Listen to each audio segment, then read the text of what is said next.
Sudah menjadi korban kemalingan motor di kosan, Adelta Fitriana, Selesiko mahasiswa Universitas di Palembang yang balik di Dusun 1, Kecamatan Sungirotan, Kabupaten Muara Enim. Lanjut datangi Polrestabes Palembang bikin laporan polisi.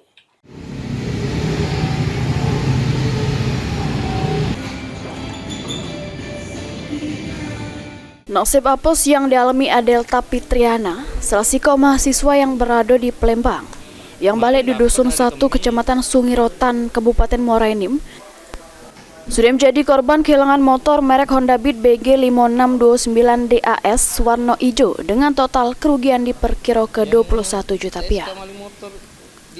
Kejadiannya dewek bermula korban yang sedang parkir ke motor kesayangannya di kosan tempat dirinya tinggal sekira jam setengah 6 sore yang berada di Jalan Sila Beranti, Lorong Cempaka, Kecamatan Jakabaring, Palembang.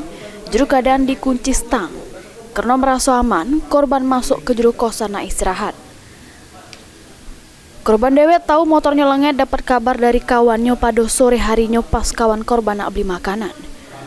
Korban yang terkejut langsung metu dari kosan jengok motornya.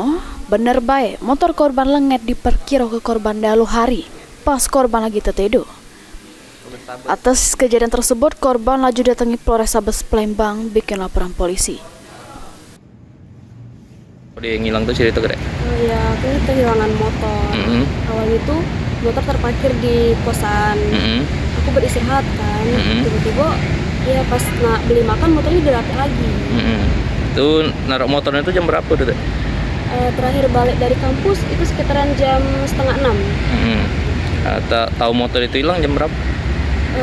Jam setengah 4 pagi. Sore. Oh, ya. Sore nih.